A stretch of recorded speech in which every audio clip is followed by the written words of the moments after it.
Firstly, good morning to everyone. Today, I, Varun Prakash Chauhan, from Johar Navodaya Vidyalaya, Arnoda Ghat, Doda, stand before you to present my model on theme life and environment. And that sub-theme of my model is integrating microalgae in wastewater treatment. तो आप सभी जानते हैं कि हमारे जो अर्थ है, पृथ्वी है, उस पर अप्रॉक्स 97% जो वाटर है वो सॉल्टी वाटर है और 3% पानी है जिसको हम यूज़ कर सकते हैं अपनी लाइफ में, अपनी पर्पस के लिए।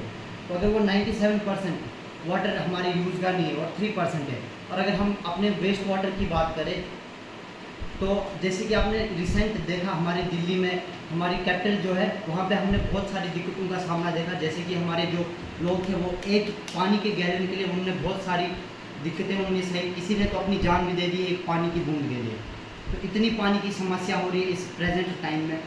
तो हम जैसे जानते हैं कि मेन रीज़न होता है फैक्ट्रीज़, ये हमारी फैक्ट्रीज़ जो कि पानी वेस्ट करते हैं। अगर हम एक दिन में देखा जाए तो एक factory per day 15.9 billion gallons पानी वेस्ट करती है। और अगर एक हम बात करें, ये A4 साइज पेपर है, ये एक दिन बने एक A4 साइज पेपर बनाने के लिए 13.5 लीटर पानी वेस्ट होता है। आप अंदाज़ा लगा सकते हो कि एक पेपर के लिए 13.5 लीटर लगता है और एक दिन की तो करोड़ों पेपर्स छपते हैं, तो कितना पानी वेस्ट होता होगा। और अगर हम अपने हाउस होल्ड पर्पज़ की बात करें तो हमारा एक हेड यानी कि एक इंसान, समझ लो मैं, एक दिन में 135 लीटर पानी वेस्ट करता है। अगर इतना पानी हमारा वेस्ट हो रहा है तो एक टाइम ऐसा आएगा कि हमारा जो ड्रिंकिंग वाटर है उसका लेवल ज़ीरो हो जाएगा, वो ख़त्म हो जाएगा। तो हमने यही सोच के एक मॉडल प्रेजेंट किया है। इस मॉडल, ये प्रोटोटाइप मॉडल है हमारा, ये बस बताना चाहता है कि हम ऐसे कर सकते हैं। तो ये मॉडल हमने बनाया है, इसका यही पर्पस है। तो हम जो हमारा कंटामिनेटेड वाटर है उसको हम कैसे वो कर सकते हैं। तो जो हमारा कंटामिनेटेड वाटर होता है उसमें हमें पाया जाता है कोलीफॉर्म हर किसी कंटामिनेटेड वाटर में होता है। उसमें अबो 19% जो होता है नाइट्रोजन और फॉस्फोरस होता है, जो कि इनऑर्गेनिक सब्सटेंस हमारे लाइफ के लिए बहुत ही डेंजरस होता है। और जो कोलीफॉर्म है वो गट इन्फेक्शन कर सकता है, और गट इन्फेक्शन एक बहुत ही बड़ी डिजीज़ है। अब बात करते हैं हम इसको प्यूरिफाई कैसे करेंगे। तो कोई आर्टिफिशियल प्रोसेस हम इस्तेमाल नहीं करेंगे, कुछ नहीं, हम नेचुरल प्रोसेस इस्तेमाल करें। फर्स्टली मैं आपको एक एग्जांपल देना चाहता हूँ। जो प्रोसेस हम इस्तेमाल कर रहे हैं मैं उसका एक एग्जांपल देना चाहता हूँ। जैसे कि आपने देखा है कि हमारी इंडिया में बहुत सारी लेक है, जैसे हमारी डल लेक आ गई, हमारी सांबर लेक आ गई, हमारी चिल्का लेक आ गई। लेकिन in comparison of Chilika lake and Sambhar lake, जो हमारी डल लेक का पानी है वो इनके कंपैरिजन में प्योर वाटर, क्योंकि उसमें जो है वो हमारा लोटस है, और लोटस एक मार्शी प्लांट है। मार्शी प्लांट्स वाटर प्यूरिफिकेशन में हेल्प करते हैं। क्यों? इसीलिए हमारा जो कश्मीर में डल लेक का पानी है वो प्योर है in comparison of other lakes, क्योंकि उसमें मार्शी प्लांट्स है। तो हमारा कंसेप्ट भी कुछ ऐसे ही, मार्शी प्लांट से हम वाटर प्यूरिफिकेशन करेंगे। तो सबसे पहले आपको मैं ये दिखाना चाहता हूँ, ये आ गया हमारा इंडस्ट्री रेजिडेंस, मतलब ये हमारे घर से पानी इफ्लुएंट निकल रहा है। उसके बाद ये हेडवर्क है, हमने पानी को इकट्ठा किया एक कंटेनर में, ये हमारा वेस्ट वाटर है, इसमें हमने पानी कलेक्ट किया, जो हमारा ये फैक्ट्रीज और रूम से पानी वेस्ट पानी आ रहा है। उसके बाद आ गया प्री ट्रीटमेंट, ये आप देख सकते हो हमारा प्री ट्रीटमेंट। इसमें हमने एक डेब्रिस स्क्रीन लगाई जो कि मेटल कैन्स हो गए, जो मतलब बड़ी चीज़ें आ गई, जैसे मेटल कैन्स आ गए, पत्थर वगैरह आ गए जो बड़े बड़े, उनको रोक लेगी। ये डेब्रिस स्क्रीन मेटल स्क्रीन है, एक जाली टाइप है, वो बड़े बड़े कंटेनर्स को रोक लेगी। उसके बाद फर्दर इसमें हम ग्रिट को रोक लेंगे। उसके बाद ग्रीस रिमूवल, इसमें जो फैक्ट्री से पानी निकल रहा है ऑब्वियस सी बात उसमें ग्रीस तो होगा, तो सेकंड प्रोसेस इसमें ग्रीस रिमूव करेंगे। उसके बाद ये हमारा सेकंड प्रोसेस आ गया प्राइमरी सेडिमेंटेशन।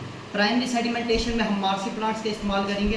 तो मार्शी प्लांट जो हमारे होंगे वो सेटल डाउन कर लेंगे, जो उसमें अदर पार्टिकल्स होंगे, जैसे कि हमारे छोटे छोटे कांच आ गए, छोटे छोटे कील आ गए, वो मार्शी प्लांट्स अपने रूट्स में रोक लेंगे और पानी को फर्दर हम बायोलॉजिकल ट्रीटमेंट में भेजेंगे।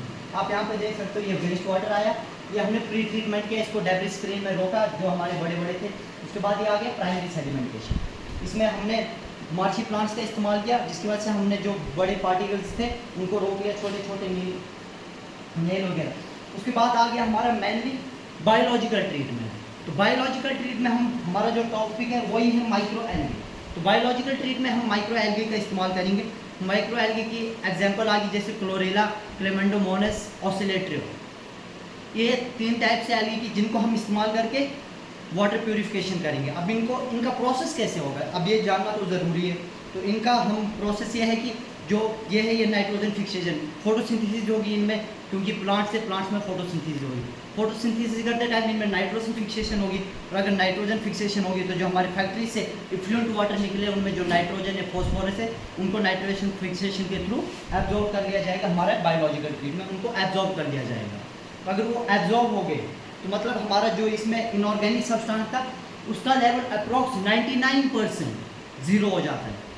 मतलब उसमें जो इन्फ्लुएंस होते हैं वो 99% ख़त्म हो जाते, मिनिमम 0.1% जो होते हैं वो बचते।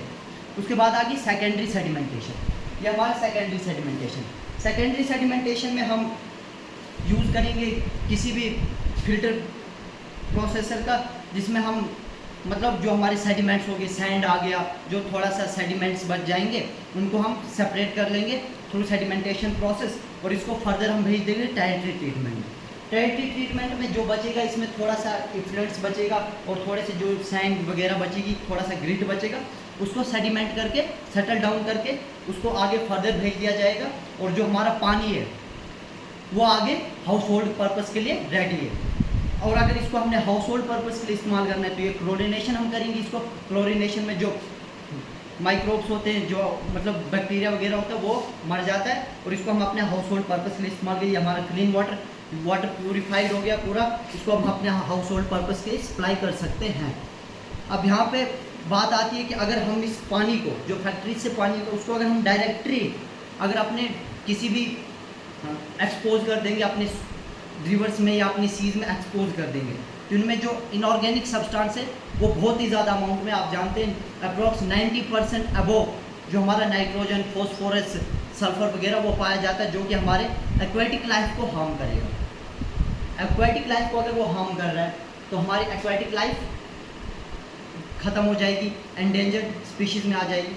अगर वो ख़त्म हो रही है तो हमारी फूड चेन डिस्टर्ब हो जाएगी। अगर फूड चेन डिस्टर्ब हो रही है तो जिसका इम्पैक्ट हमारे इन्वायरमेंट पे पड़ेगा, और अगर हमारे इन्वायरमेंट पे इम्पैक्ट पड़ रहा है तो ऑब्वियस सी बात है हम ह्यूमंस पर भी इम्पैक्ट पड़ेगा, हमारी पूरी अर्थ पे इम्पैक्ट पड़ेगा। अगर फूड चेन डिस्टर्ब हो रही है तो बायोलॉजिकल, और इनमें मछलियाँ जो पानी में रहती हैं उनमें जो बायोमैग्निफिकेशन लेवल है वो बहुत ज़्यादा हाई हो जाएगा, क्योंकि 90% अब वो इसमें इनऑर्गेनिक सब्सटेंस है, वो बहुत हाई हो जाएगा।